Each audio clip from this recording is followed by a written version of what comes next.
Hello everyone, welcome to Studygram channel. तो आइए हम देख रहे थे कि यूपी टीजीटी हिंदी 2021 के पेपर को सॉल्व कर रहे थे और हमने जो है टीजीटी हिंदी का जो 2021 का जो प्रश्न है हमने कुल 55 प्रश्नों को यहाँ पर सॉल्व किया था। तो आज यह जो वीडियो है यह तीसरा भाग होगा, यानी इसके दो जो है वीडियो यानी दो पार्ट इसको हमने देख लिया है। कुल 55 प्रश्नों को हमने सॉल्व किया था और 55 प्रश्नों का उसका जो है व्याख्यात्मक प्रश्न देखा था, उसके हल को भी समझा था। अब उसके आगे का जो है अगला प्रश्न इस वीडियो में देखेंगे। तो आइए देखते हैं। अगला प्रश्न है कि 56 प्रश्न है 56 कि कबीर और तुलसी भाषा में एक मिशन के तहत लिख रहे थे, यह कथन जो है किसका, यानी ये जो कथन स्टेटमेंट कहने वाले कौन है, तो ये बात किसने कही है। तो इसका जो राइट ऑप्शन है 56 का, तो उसका जो राइट ऑप्शन है वह है डी वाला, यानी डॉक्टर बच्चन सिंह ने यह बात कही है। तो कबीर और तुलसी भाषा एक ही मिशन के जो है तहत दोनों लोग लिख रहे थे, तो ये बात जो है डॉक्टर बच्चन सिंह ने कहा है। आगे देखते हैं। 56 हो गया। 57 प्रश्न देखते हैं। 57 प्रश्न है कि लकार और उसके कालवाचक अर्थ कौन सा युग्म सही नहीं है। तो यहाँ लकार और उसके कालवाचक अर्थ पूछ रहा है, कौन सा इसमें सही नहीं है। तो जो 57 का सही आंसर है वह पहला वाला सही होगा। पहला वाला मतलब कौन सा, लोट लकार जो है संभाव्य काल है। तो जो लोट लकार है वह संभाव्य काल के लिए प्रयोग नहीं किया जाता है, तो इसमें यही सही नहीं है। बाकी जो लट लकार है वर्तमान काल, यह सही है। लेट लकार भविष्य काल भी सही है, लंग लकार भूतकाल भी सही है। किंतु जो लोट लकार होता है वह विधिलिंग यानी कि आज्ञा या आशीर्वाद के रूप में जो है प्रयोग किया जाता है, तो इसमें नहीं पूछा था, तो इसमें पहला वाला ऑप्शन यानी कि ए ऑप्शन सही है।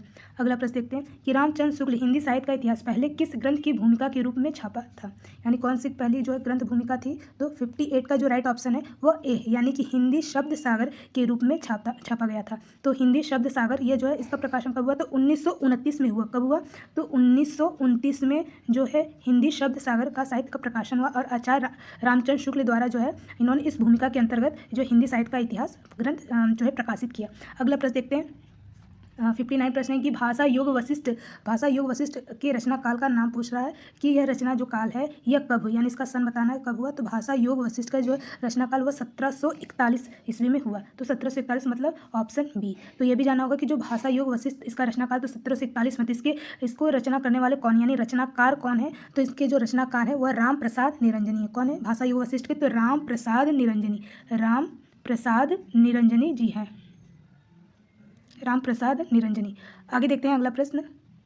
शोभा 60 प्रश्न है 60वां कि शोभा सरसाने न बखाने जात केहूँ भांति आने हैं, पहाड़ मानो काजर के ढोए के। यह जो काव्य पंक्तियां हैं, ये जो कविताओं की जो ये पंक्तियां हैं, ये किसकी है, देव की है, सेनापति मतीराम या फिर चिंतामणि की। तो इसका जो राइट ऑप्शन है 60 का वह बी वाला है, यानी कि यह सेनापति की यह पंक्तियाँ हैं। तो ये पंक्तियाँ किससे ली गई हैं, तो सेनापति की है। चलिए अगला प्रश्न देखते हैं। अगला प्रश्न है कि 61 प्रश्न है कि ब्रज भाषा का विकास किस अपभ्रंश से हुआ है। तो भाषा विज्ञान से भी प्रश्न पूछे गए हैं। तो 61 का जो राइट ऑप्शन है वो पहला वाला, यानी कि शौर सैन्य अपभ्रंश से हुआ है। किसका, तो ब्रज भाषा विकास का अपभ्रंश। ब्रज भाषा का जो क्षेत्र होता है, जैसे मथुरा हो जाएगा, आगरा हो जाएगा, ये सब जो है ब्रज भाषा के क्षेत्र के अंतर्गत आते हैं। अगला प्रश्न देखते हैं। 62 प्रश्न है कि गोस्वामी विट्ठलनाथ द्वारा जो अष्टछाप की स्थापना कौन से वर्ष में की गई थी। बताना कि जो अष्टछाप की स्थापना जो है वो इसकी स्थापना कब की गई थी। तो जो 62 का राइट ऑप्शन है वह डी वाला, यानी कि 1565 ईस्वी में जो है अष्टछाप की स्थापना की थी। करने वाले कौन है, तो गोस्वामी विट्ठलनाथ द्वारा जो है 1565 में इसकी स्थापना की और वल्लभाचार्य जी द्वारा जो है इसकी स्थापना की गई। यानी वल्लभाचार्य जी इनके पिता थे। इनके, तो विट्ठलनाथ जी के पिता कौन है, वल्लभाचार्य जी। और इनके जो है कुल 4 शिष्य ने मिलकर के जो अष्टछाप की स्थापना की। तो ये 4 शिष्य का नाम भी पूछा जाता है कि वल्लभाचार्य जी के कौन से वो 4 शिष्य हैं। तो 4 शिष्य कुंभन दास, सूरदास, परमानंद दास और कृष्णदास, इस तरह से कुल जो है 4 लोग इनके शिष्य हैं। किसके, तो वल्लभाचार्य जी के। तो विट्ठलनाथ जो जी है वो उनके पिता हैं, यानी वल्लभाचार्य जी इनके पिता हैं। चलिए अगला प्रश्न देखते हैं। तो इसका जो राइट ऑप्शन है वो डी वाला होगा। अगला प्रश्न है कि 63 निम्नलिखित में कौन तद्धित प्रत्यय वाला शब्द नहीं है, पूछ रहा है, नहीं होगा।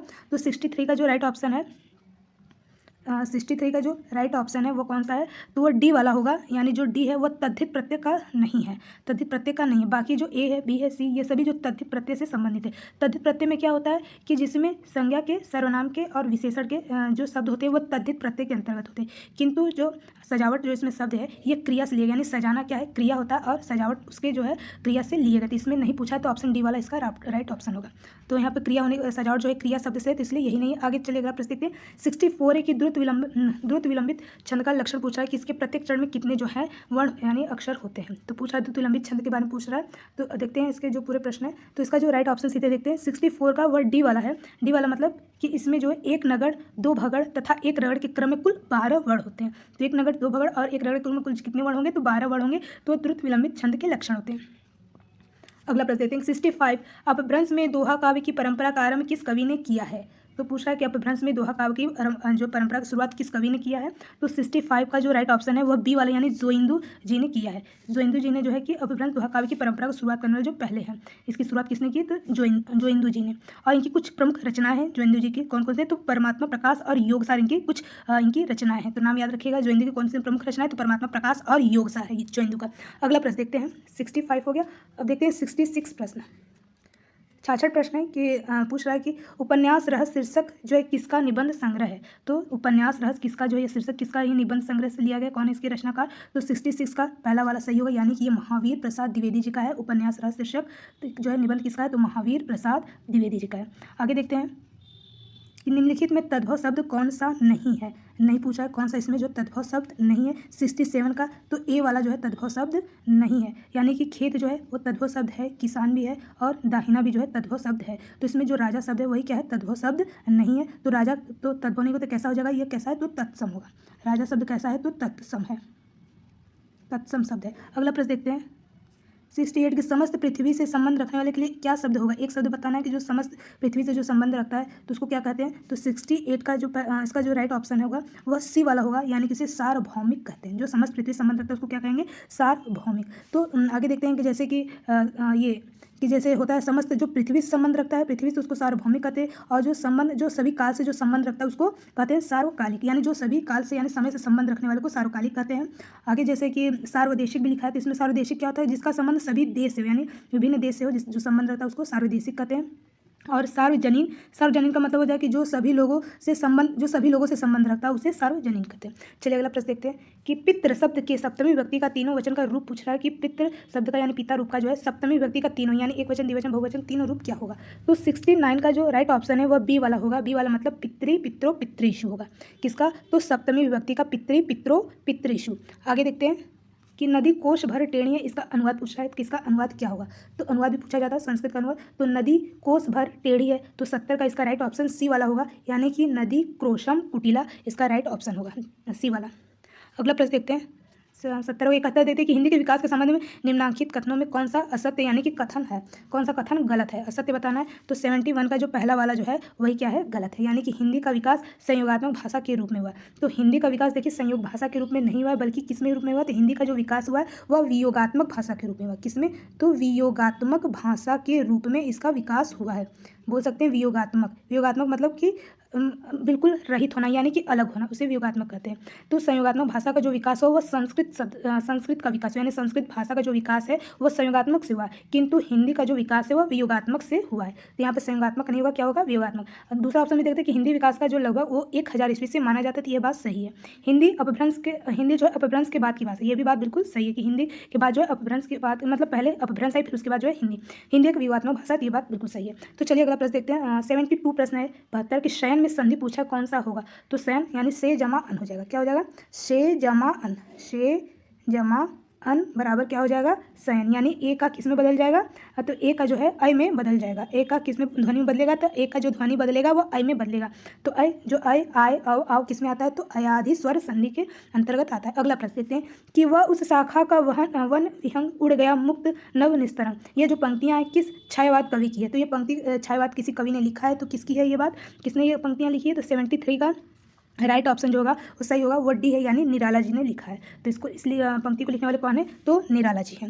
निराला जो इन्हें क्रांतिकारी कवि भी कहा जाता है। निराला जी को जो है मुक्तक छंद के प्रणेता और जो है इनको क्रांतिकारी कवि भी कहा जाता है। इस बात को भी ध्यान रखेंगे। आगे है कि तुम्हें सौंपता हूँ किसकी काव्य रचनाएं, तुम्हें सौंपता हूँ, तो इसका जो राइट ऑप्शन है 74 का वह डी वाला होगा, यानी ये त्रिलोचन जी का है। त्रिलोचन जी का है कि तुम्हें सौंपता हूँ, ये जो काव्य रचना है ये कृतियाँ किसकी हैं, तो त्रिलोचन। इसके अलावा इनकी और भी रचनाएं जो महत्वपूर्ण है तुम्हें सौंपता हूँ के अलावा, जैसे गुलाब और बुलबुल है, ताप के ताए हुए दिन है, दिगंत है, शब्द है, जनपद का कवि हूँ, ये बहुत इंपॉर्टेंट है, जनपद का कवि, ये सभी जो है त्रिलोचन जी की रचनाएं हैं यानी कि कृतियाँ। फूल नाम है एक, इस तरह से इनकी जो है बहुत सारी जो है महत्वपूर्ण रचनाएं हैं। तो इस बात को ध्यान रखेंगे। आगे देखते हैं 74 आगे प्रश्न है 75 है कि 75वां प्रश्न, किंतु उस दिन यह सिद्ध हुआ कि जब कोई भी मनुष्य अनासक्त होकर चुनौती देता है इतिहास को, उस दिन नक्षत्र की दिशा बदल जाती है। इस पंक्तियों की सृजता और कृति का नाम बताना कौन है।